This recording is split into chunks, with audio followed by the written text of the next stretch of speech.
ورحمة الله وبركاته. إن الحمد لله نحمده ونستعينه ونستغفره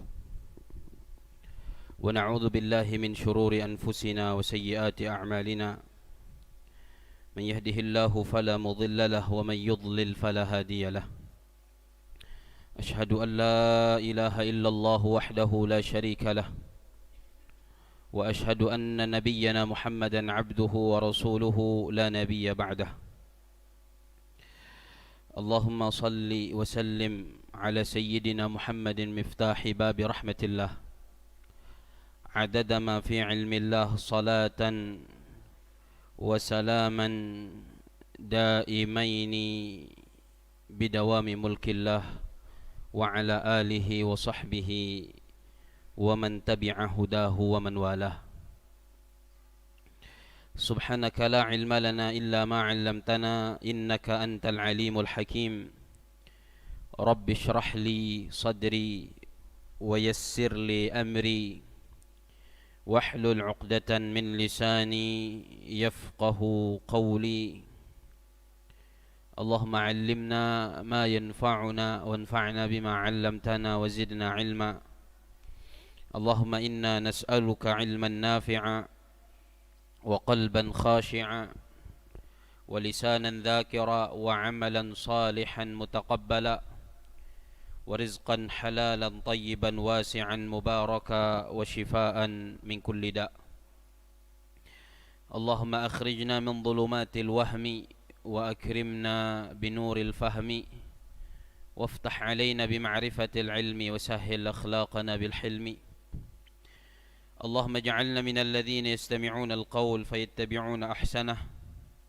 اللهم أرنا الحق حقا وارزقنا اتباعه وأرنا الباطل باطلا وارزقنا اجتنابه. اللهم افتح علينا فتوح العارفين وهب لنا ما وهبته لعبادك الصالحين. ثم أما بعد. Alhamdulillahi Rabbil Alamin.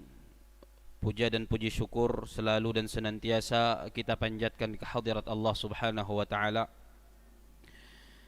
atas berbagai macam kenikmatan yang Allah anugerahkan kepada kita semua, atas kebaikan dan karunia yang Allah Subhanahu wa Ta'ala berikan. Masih diberi nikmat umur oleh Allah Subhanahu wa Ta'ala. Kita juga masih diberi nikmat sehat afiat oleh Allah Subhanahu wa Ta'ala. Dan di antara nikmat terbesar yang Allah karuniakan pada kita semua pada saat ini adalah nikmat taufik untuk melangkahkan kaki bersama-sama melaksanakan salat fardu maghrib secara berjamaah. Mudah-mudahan rangkaian ibadah salat maghrib berjamaah yang tadi kita laksanakan diterima oleh Allah Subhanahu wa Ta'ala. Dan juga mudah-mudahan doa-doa yang kita panjatkan diijabah, dikabulkan oleh Allah Subhanahu wa Ta'ala. Mudah-mudahan Allah Subhanahu wa Ta'ala lipat gandakan pahalanya, dijadikan sebagai pemberat timbangan amal kebaikan kita di mizan di hari kiamat kelak. Dan mudah-mudahan Allah Azza wa Jalla selalu memberikan nikmat taufiknya kepada kita semua untuk istiqamah melakukan amal-amal saleh. Amin ya Rabbal Alamin. Salawat salam mudah-mudahan selalu Allah curahkan, Allah limpahkan kepada kekasihnya Nabi besar Muhammad sallallahu alaihi wasallam, kepada keluarga beliau, para sahabat beliau, orang-orang yang setia mengikuti ajaran beliau, orang-orang yang selalu meniti jejak langkah beliau, orang-orang yang senantiasa menjalankan dan menghidupkan sunnah-sunnah beliau sampai hari kiamat nanti. Dan mudah-mudahan kita semua dimasukkan oleh Allah ke dalam golongan mereka. Amin ya Rabbal Alamin. Jemaah salat fardu maghrib yang mudah-mudahan dirahmati Allah Subhanahu wa Ta'ala, melanjutkan kembali kajian kita kitab Al-Kabair yang berisi pembahasan tentang dosa-dosa besar kepada Allah Subhanahu wa Ta'ala, yang ditulis oleh Al-Imam Al-Hafidh Abu Abdullah Muhammad bin Ahmad bin Uthman bin Qaymaz Al-Zahabi rahimahullahu ta'ala. Mudah-mudahan harapan kita membaca dan mengkaji kitab ini, melihat ayat-ayat Al-Quran dan hadis-hadis baginda Nabi besar Muhammad sallallahu alaihi wasallam yang berisi ancaman-ancaman yang mengerikan dan menakutkan bagi pelaku dosa-dosa besar kepada Allah. Mudah-mudahan kita menjauhi dosa-dosa besar itu dan menghindari dosa-dosa besar itu, dan kita memohon kepada Allah mudah-mudahan Allah Subhanahu wa taala menuntun kita, memberi kita taufik untuk terhindar dari terjerumus ke dalam perbuatan dosa besar kepada Allah Subhanahu wa taala. Amin ya rabbal alamin. Jemaah yang dirahmati Allah Subhanahu wa taala, pada pekan sebelumnya, minggu yang telah lalu, kita memasuki pembahasan dosa besar yang ke-30 yang disebutkan oleh Al-Imam Az-Zahabi rahimahullahu taala di dalam kitab Al-Kabair beliau, yaitu dosa besar berdusta, dosa besar berbohong dalam banyak ucapan dan perkataan. Kemarin kita sebutkan beberapa ayat-ayat Al-Quran yang dinukil oleh Al-Imam Az-Zahabi yang berisi ancaman dari Allah Jalla wa'ala bagi orang-orang yang berdusta dan berbohong. Dan juga kita nukil, kita baca satu hadis pada pekan yang telah lalu, di mana di dalamnya Rasulullah SAW menjelaskan bahwasanya kejujuran itu menghantarkan kepada kebaikan, dan kebaikan itu menghantarkan seseorang ke surga. Artinya selalu berkata-kata jujur itu dapat mengantarkan seseorang ke dalam surga. Sebaliknya, kata Nabi alaihi salatu wasallam pada hadis yang telah kita sampaikan di pekan yang telah lalu, kebohongan atau dusta itu mengantarkan kepada dosa dan maksiat, dan dosa dan maksiat itu mengantarkan kepada neraka. Artinya berbohong dan berdusta itu dapat menjerumuskan pelakunya ke dalam nerakanya Allah Subhanahu wa taala, wal iyadu billah. Kemudian qala al-Imam Az-Zahabi rahimahullahu tabaraka wa taala rahmatan wasi'ah, wa nafa'na bihi wa bi'ulumihi wa ulumi sa'iris salihin fid dunya wal akhirah. وفي الصحيحين أيضا أنه صلى الله عليه وسلم قال آية المنافق ثلاث وإن صلى وإن صام وزعم أنه مسلم إذا حدث كذب وإذا وعد أخلف وإذا اؤتمن خان. Al-Imam Az-Zahabi rahimahullahu ta'ala mengatakan, dan diriwayatkan di dalam Sahihain, Sahih Bukhari dan juga Sahih Muslim, dua kitab hadis, dan diriwayatkan di dalam Sahihain, Sahih Bukhari dan Muslim juga, annahu sallallahu alaihi wasallam qala, bahwasanya Rasulullah sallallahu alaihi wasallam bersabda. Apa kata Rasulullah sallallahu alaihi wasallam? Kata Rasulullah, ayatul munafiqi salasun. Tanda orang munafik itu ada 3, atau ciri-ciri orang munafik itu ada 3, kata Rasulullah sallallahu alaihi wasallam. Sebelumnya para ulama membagi bahwasanya nifaq atau kemunafikan itu ada 2. Yang pertama adalah nifaq i'tiqadi, yaitu kemunafikan dalam keyakinan. Kemunafikan dalam keyakinan ini seperti seseorang di zaman Nabi dahulu menampakkan bahwasanya dia memeluk Islam secara zahir, dia memamerkan bahwa dia memeluk agama Islam, tetapi batinnya tidak beriman dan tidak memeluk Islam. Jadi menampakkan keimanan dan menyembunyikan kekufuran. Lahiriahnya, zahirnya, luara, ia menampakkan bahwa arepatun tame Islam, beriman kepada Allah, beriman kepada Nabi, tapi sesungguhnya si huang batia, si huang atea, ia tidak percayain dengan Allah, tidak percayain dengan Rasulullah sallallahu alaihi wasallam. Dan ini yang terjadi kepada orang-orang munafik di zaman Nabi. Contoh seperti Rasul Munafiqin, kepalanya orang munafik, Abdullah bin Ubay bin Salul. Itu pemimpinnya orang munafik di zaman Rasulullah dahulu. Dia menampakkan keimanan secara zahir, tapi batinnya huwanga ateya etete tidak berimanan kepada Allah. Nah, ini namanya nifaq i'tiqadi. Ini tetap dianggap tidak beriman, walaupun secara zahir di depan Rasulullah ia mengaku arepa beriman, tapi sesungguhnya si hadapan Allah ia tidak berimanin. Dan Allah memberitahu Nabi, orang-orang munafik di zaman beliau diberitahukan oleh Allah kepada Rasulullah nama-namanya, ketahuan oleh Nabi bih. Cuman midaim bongkar ya Rasulullah sallallahu alaihi wasallam. Midaim bongkar ya Rasulullah sallallahu alaihi wasallam. Nah, ini nifaq i'tiqadi, nifaq pada keyakinan.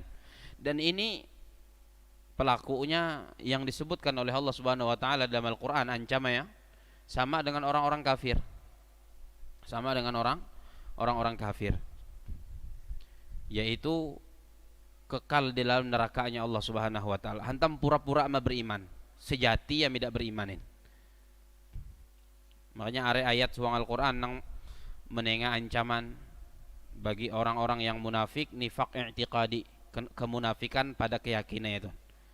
Ambillah contoh misalnya firman Allah Subhanahu wa taala, ikhwan Allah, innal munafiqina, sesungguhnya orang-orang munafik, fid darkil asfali minan nar, itu di neraka, tempatnya adalah di tempat terendah, tempat paling dalam dari api neraka. Atau ayat lainnya Allah berfirman, innallaha jami'ul munafiqina wal kafirina fi jahannam jami'a. Ikhwan Allah, sesungguhnya Allah akan mengumpulkan orang-orang munafik dan orang-orang kafir di dalam neraka jahanam semuanya. Jadi sama, orang munafik kata Allah, orang-orang kafir yang zahirnya juga tidak beriman, apalagi batiyah, itu sama-sama kumpul sihuang neraka jahanam. Nah, ini yang semacam ini itu adalah orang-orang munafik yang nifaknya atau kemunafikannya adalah kemunafikan pada keyakinan. Nang in contohan Anda. Kemudian yang kedua ada yang disebut dengan nifaq amali, yaitu kemunafikan pada amal perbuatan. Orang-orang yang betul-betul memeluk Islam, zahir dan batinnya tetap memeluk Islam dan menyatakan beriman, dasar bujur beriman secara batin, cuman terjebak pada perbuatan-perbuatan orang-orang munafik. Melakukan perbuatan-perbuatan yang itu merupakan ciri khas dan tanda orang-orang munafik. Yang itu merupakan sifat-sifat orang munafik. Jadi ada perbuatan-perbuatan yang dilakukan oleh orang muslim, orang mukmin, yang mana perbuatan-perbuatan itu disebut oleh Rasulullah sallallahu alaihi wasallam sebagai ciri dan tanda serta sifat orang munafik. Nah, ini namanya nifaq amali, kemunafikan pada perbuatan. Dan etun nang model etun ketika ia melakukan sifat orang munafik atau pada dirinya ada sifat orang munafik, maka berarti dia itu menyerupai orang munafik. Semakin are perbuatan ya nang menyamai perbuatan orang munafik, maka semakin mirip ia dengan orang munafik. Semakin mirip ia dengan orang munafik. Walaupun masih beragama Islam, masih sholat dan lain sebagainya. Maka di sini disebutkan oleh Rasulullah. Nah, yang disebutkan oleh Nabi alaihi salatu wasallam dalam hadis ini, ketika Rasulullah mengatakan dalam sabda beliau tadi, ayatul munafiqi thalath, ciri tanda orang munafik itu ada 3, itu maksudnya adalah nifaq amali, yaitu kemunafikan pada perbuatan dan perilaku. Kata Rasulullah, ciri dan tanda orang munafik itu ada 3. Wa in shalla wa in shoma wa za'ama annahu muslim. Sekalipun dia salat, sekalipun dia puasa Ramadan, sekalipun dia mengaku dirinya muslim. Kalau telu tanda tun, telu ciri tun ada si ia, berarti ia telah melakukan sifat orang munafik. atau melakukan perbuatan yang biasa dilakukan oleh orang munafik, berarti ada pada dirinya ciri dan tanda orang munafik. Walaupun masih dikategorikan seorang muslim dan midak kekalan sewang neraka, selama ia midak menghalalkan telu tanda tuna telu sifat tun. Kalau nang telu sifat tun nang rancak inggawi lalu ianggap biasa ama bukan dosa, bukan pelanggaran terhadap syariat Islam, itu nang berbahaya. Itu bisa membatalkan keislaman seseorang, wal'iyadzubillah. Dan itu hubungan antara dia dengan Allah Subhanahu wa taala. Jadi kata baginda Nabi besar Muhammad alaihi salatu wassalam, tanda orang munafik atau ciri orang munafik ada 3. Wa in shalla wa in shoma, sekalipun dia salat, sekalipun dia puasa, wa za'ama annahu muslim, sekalipun dia mengaku dia muslim. Apa saja 3 tanda tersebut? Yang pertama, kekuatan Rasulullah, idza haddatsa kadzaba. Apabila dia berbicara, apabila dia berkata-kata, maka dia berdusta. Bila bepander, kearean pander ya keramput. Bila ia bepander berucap, kearean ucap ya dusta. Itu yang pertama. Jadi makanya di pekan yang telah lalu kita sebutkan hadis Nabi kepada Rasulullah, yutba'u al-mu'minu ala kulli syai'. Seorang mukmin itu bisa saja memiliki tabiat apapun, baik yang buruk, bisa saja memiliki tabiat seperti apapun. Laisal khiyanata wal kadhib, kecuali 2 yang tidak mungkin dan tidak pantas dimiliki oleh seorang mukmin. Yang pertama adalah khianat, yang kedua adalah dusta. Ini tidak pantas sedikit pun 2 tabiat ini dimiliki oleh seorang mukmin. Kenapa? Karena 2 tabiat ini hanya dimiliki oleh orang munafik dan merupakan ciri-ciri orang munafik. Jadi mukmin tidak patut kepada Nabi memiliki 2 tabiat nang itu. Kalau tabiat-tabiat nang lain tabiat-tabiat nang buruk, walaupun buruk dan itu dosa aja seorang agama Islam, tapi mungkin masih dimiliki oleh seorang mukmin. Misalnya bakhil, kikir misalnya, itu dosa. Tapi masih mungkin, masih dimaafkan seorang mukmin itu memiliki tabiat seperti itu, memiliki sifat seperti itu. Tapi yang tidak dimaafkan sama sekali dan tidak pantas sama sekali, kata baginda Nabi besar Muhammad SAW, yang pertama adalah khianat, tidak pantas dimiliki oleh seorang mukmin. Yang kedua adalah al-kadhib, dusta. Ketujuh berbohong, ketujuh berkeramput, itu tidak pantasnya ada pada seorang mukmin. Kenapa? Karena ini cirinya orang-orang munafik. Tandanya orang-orang munafik. Jadi yang pertama kata Rasulullah, tanda orang munafik tadi atau ciri orang munafik tadi, idza haddatsa, apabila ia berbicara, apabila uluh teu bepander, kadzaba, maka dia berdusta dengan pembicaraannya, dengan ucapannya. Arek dusta ya, arek karamputah. Bila buka nyamea bakaramput, kumpul dengan kawal bakaramput, kumpul dari si majelis yang lain bakaramput. Jadi kisah arek karamput, pandere arek karamput. Ini yang pertama, ciri tanda orang munafik. Kemudian yang kedua, kata Rasulullah SAW, wa idza wa'ada akhlafa. Apabila dia berjanji, dia ingkar janji. Nah, itu ciri yang kedua. Rancak berjanji dengan uluh, menengak janji. Etun janji dengan iya, etun janji dengan yang lain, janji ini dengan yang ije. Are uluh in janji amah. Tapi mida adaen janji itu yang ditepati, semuanya diingkari. Perbuatan semacam ini rajin berjanji, tapi mida menepati janji yaen, mida menggawi nang janji yaen, maka itu kicak tanda ciri orang munafik yang kedua. Ciri orang munafik. Mungkin gitu-gitu nang pena ketujuh berjanji, elah tapi memilih yaen, keramput agundaan.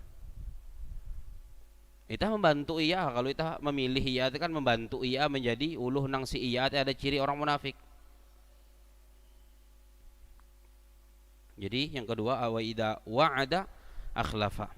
Apabila dia berjanji, dia ingkar janji. Are janji ya pas kampanye. Sekali terpilih mida ada nang terrealisasiin. Nah, bahaya nih itu.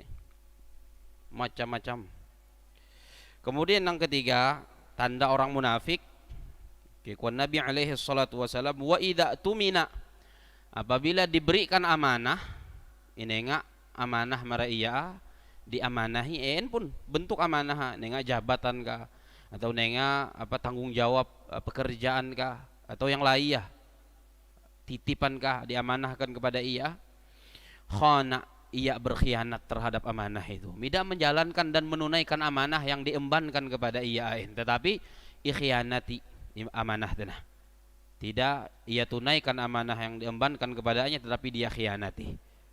Nah, sifat khianat nang andaulah wong hadis nang nyebutan gula, mukmin bisa saja memiliki tabiat apapun tapi tidak dengan khianat. Tidak pantas seorang mukmin memiliki tabiat khianat, tidak menunaikan amanah. Itu ciri-ciri yang disebutkan oleh Rasulullah SAW dari ciri-ciri orang munafik. Kalau ada seorang muslim, orang mukmin, sekalipun sholat kepada Rasulullah, sekalipun puasa, dia mengira, dia mengaku dirinya muslim, tapi kalau telu tanda tun ada searepa, maka ia meina tanda orang munafik, maka ia tun serupa dengan orang munafik, mirip-mirip dengan orang munafik. Wal'iyadu billah. وقال عليه الصلاة والسلام أربع من كن فيه كان منافقا خالصا ومن كانت فيه خصلة منها كان فيه خصلة من النفاق حتى يدعها إذا اؤتمن خان وإذا عاهد غدر وإذا خاصم فجر. Dan Nabi alaihi salatu wasallam bersabda, kekuan Nabi arba'un, ada 4 sifat, ada 4 kelakuan, man kunna fihi, yang barang siapa yang 4 sifat ini ada pada dirinya. Jadi ada 4 sifat yang aweh pun nang 4 sifat pun ada si arepa, kana munafiqan khalisan, maka dia adalah orang munafik yang murni. Munafik murni, munafik 100% bila pata ada si arepa, bila pata ada si arepa. Wa man kana fihi khaslatun minha, dan barang siapa yang di dirinya itu ada 1 dari yang 4 ini, ada ije mah si iya dari sifat nang 4 tuna, kana fihi khaslatun minan nifaq hatta yada'aha, maka berarti ia tun maina ije sifat uluh munafik sampai ia melihi sifat itu. Jadi kalau ada patana, maka itu munafik murni ya Rasulullah, munafik original, lain munafik kawin, munafik original asli, munafikah murni. Amun pata imborong asendaya ya, amun ada ije atau 2, berarti uluh tun ada beberapa sifat uluh munafik si iya sampai ia melihi ete, berarti ia mirip-mirip dengan uluh munafik. Efat sifatun, yang pertama kikuan baginda Rasulullah sallallahu alaihi wasallam, idza tumina khan, apabila diberi amanah, diamanahi, apapun bentuk amanah hadana, khana, ia berkhianat. Nah andau nakija hadisnya riwayat berbeda. Kalau na andau kan telu nang itun berapa nyebut si Nabi itu telu maca. Jadi yang pertama, idza tumina, apabila diberi amanah, khana, maka dia berkhianat, dia berkhianat, tidak menunaikan amanahin. Wa idza ahada ghadar, apabila berjanji, menengah janji maruluh, berjanji dengan uluh, ghadar, maka ia mengingkari janji ya, tidak menunaikan janji ya, tidak menunaikan janji ya. Wa idza khasama, apabila dia berselisih dengan uluh lain atau bertangkar dengan uluh lain atau memiliki permasalahan dengan uluh, kikuan Rasulullah fajar, maka dia itu menyembunyikan kebenaran dan mengungkapkan kebohongan. Atau sebagian ulama menafsirkan fajar ini dia akan mengeluarkan sumpah serapah. Jadi bila perkara dengan uluh, lagi bahual dengan uluh, maka nang beluak dari nyame teh kata-kata dusta, arek keramputa, menyahukan kebenaran, nang nyampai teh yang tidak bujur kedustaan. Atau Apabila ia lagi berperkara dengan uluh, berselisih dengan orang lain, maka ia atun menyumpah menyerapah are kalimat-kalimat yang tidak bagus bulu dari nyameh. Kan rancak semete bila lagi berkelahi dengan uluh, bila lagi bersoal dengan uluh, bermasalah dengan uluh, lalu minta kawa menjaga nyamain, menyumpah uluh, menyerapah uluh, menghina uluh dan lain sebagainya. Itu kicak ikhwan Nabi ciri orang munafik. Ciri orang munafik. Jadi poinnya adalah berdusta tadi. Berdusta karena pembahasan kita adalah dosa besar tentang berbohong, berdusta pada kebanyakan ucapan. Itu adalah ciri orang munafik, tanda orang munafik tidak pantas ada pada diri orang beriman kepada Allah Subhanahu wa taala. Maka harus betul-betul dijauhi. Betul-betul dijauhi. Kemudian Al-Imam Az-Zahabi mulai membahas tentang ancamannya. Anda kan hanya menyebut bahwa berkeramput, berdusta, berbohong itu dosa besar dan ciri orang munafik. Kemudian beliau memberikan ancaman. Apa ancamannya sih bagi orang-orang yang suka berbohong? Bagi orang-orang yang suka berdusta apabila berkata atau apabila berucap, apabila berbicara. Wa fi sahihil Bukhari fi hadits manamin Nabi sallallahu alaihi wasallam qala fa atayna ala rajulin muttaji'in liqafah wa akharu qa'imun alaihi bikallubin min hadid yusharshiru shadqahu ila qafah wa 'ainahu ila qafah thumma yadhhabu ila al-janib al-akhar fayaf'alu bihi mithla ma fa'ala fil janib al-awwal fama yarji'u ilayhi hatta yasihha mithlu ma kana fayaf'alu bihi kadzalika ila yaumil qiyamah faqultu lahumā man hadza faqala innahu kana yaghdu min baitihi fayakdzibul kadzbata tablughul afaq. Ikhwan Al-Imam Az-Zahabi dan di dalam sahihnya Al-Imam Al-Bukhari, hadisnya berarti hadis sahih. Antum ada sihwang kitab Sahih Al-Bukhari diriwayatkan oleh Al-Imam Al-Bukhari rahimahullahu taala. Dan di dalam dan diriwayatkan di dalam Sahih Al-Bukhari hadis tentang mimpi Nabi sallallahu alaihi wasallam. Jadi hadis itu potongan hadis. Hadisnya sebenarnya panjang. Are beberapa kejadian yang ini rompak oleh Rasulullah sehuang nupin beliau. Jadi pada suatu saat Nabi itu sedang kumpul-kumpul dengan para sahabat. Kemudian Nabi menanyai satu persatu para sahabatnya tentang apakah mereka memiliki mimpi. Nah, jadi Nabi menginsek tentang nupin para sahabat lagi kumpul-kumpul dengan para sahabat. Coba ngikut Rasulullah aweh di antara itu nang maina nupi ngisahan. Nupin gitu. Lalu satu persatu aweh nang hendak berkisah tentang nupi ya. Sampai pada akhirnya Nabi SAW mengisahkan nupin beliau dan mimpinya para nabi, jemaah yang dirahmati Allah, itu adalah wahyu dari Allah. Mimpi para nabi itu adalah wahyu. Nah, seperti misalnya mimpinya Nabi Ibrahim ketika diperintahkan oleh Allah untuk mengorbankan putra beliau Nabiullah Ismail. Lalu ingin dijalankan oleh Nabi Ibrahim. Itu adalah wahyu dari Allah. Nah, nupi Rasulullah SAW beliau mengisahnya para sahabat.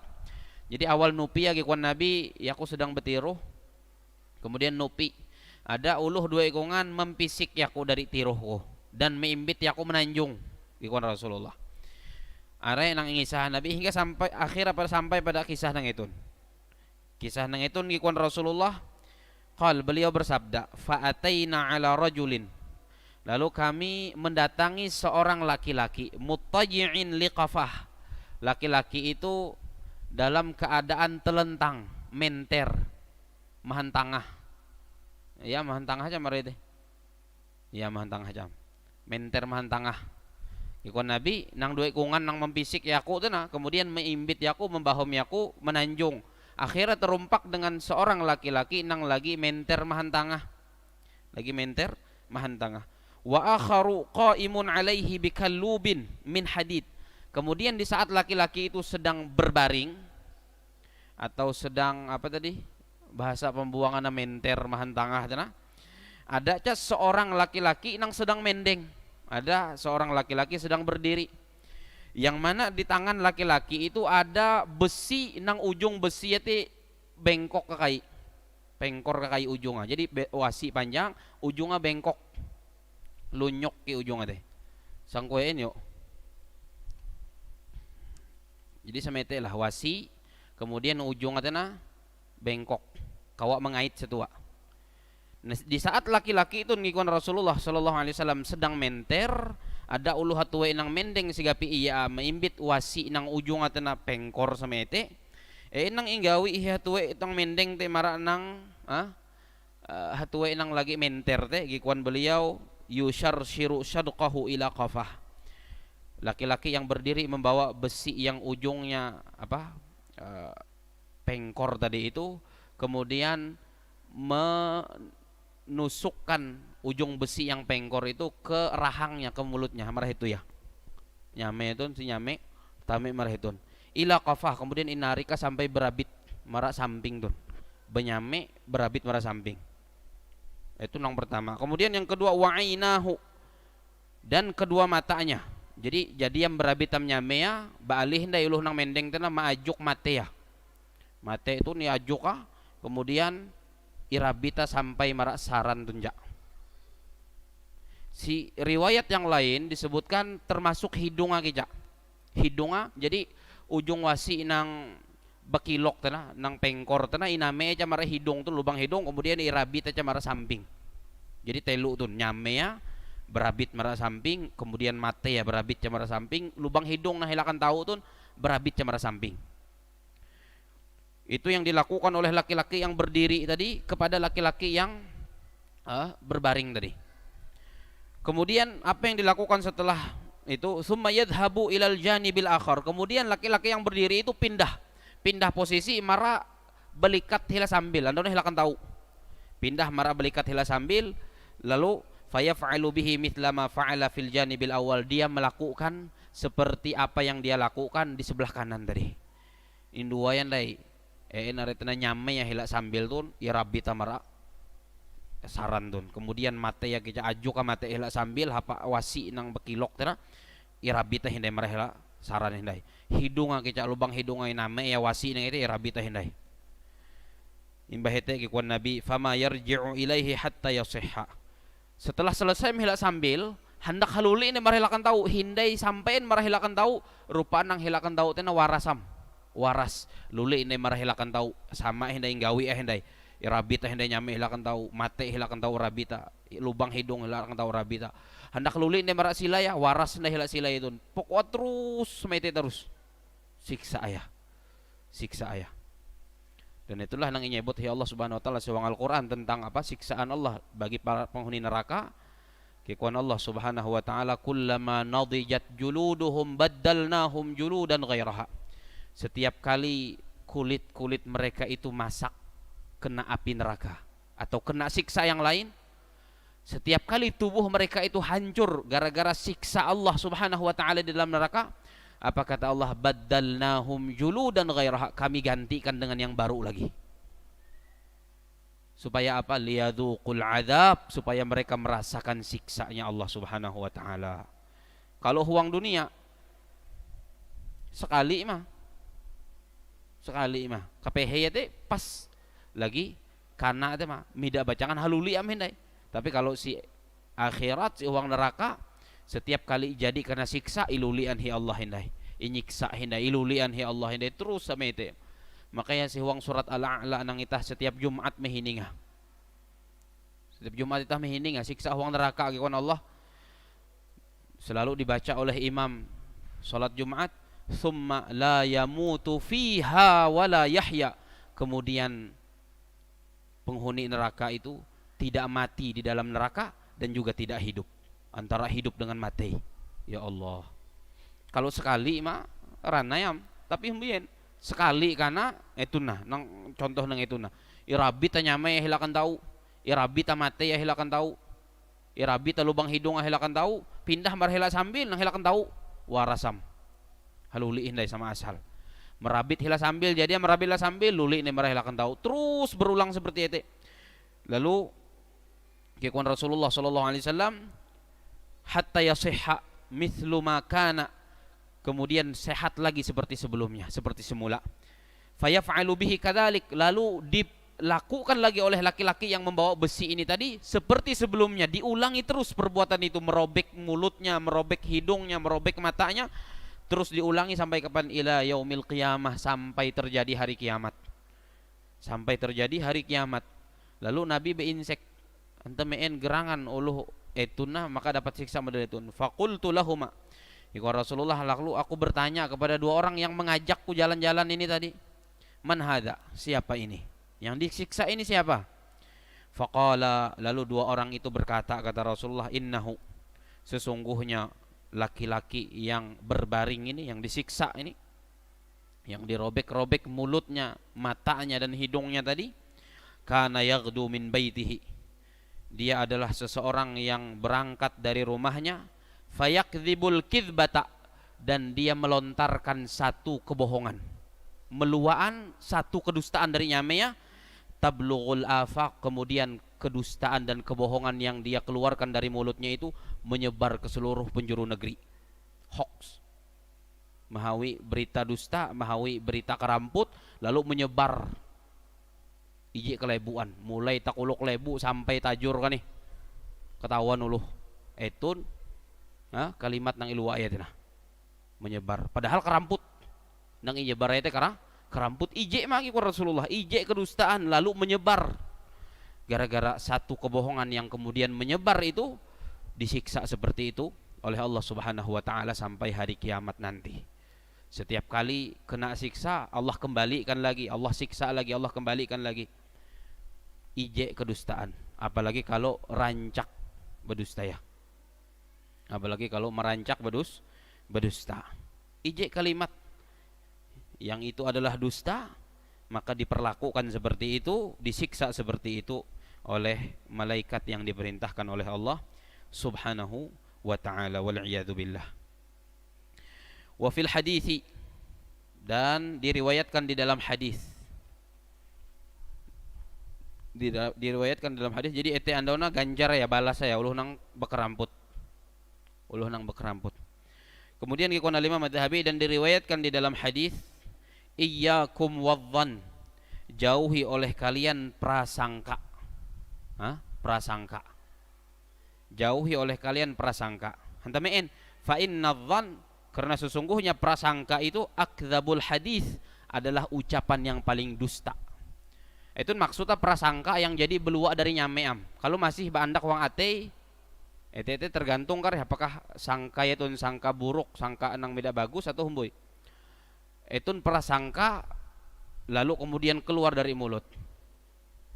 Contoh, misalnya ada uluh misalnya bepander dengan kawala, si ano teh gikoya, bebuah iya teh kakai bebuah tuh kan depastian lagi, hanya sebatas sangkaan. Atau bahasa lain yang rancak cak, ampia si ano teh kakai ampia teh kayaknya itu kan dipastiin iluaya dari nyame, itu naraya prasangka.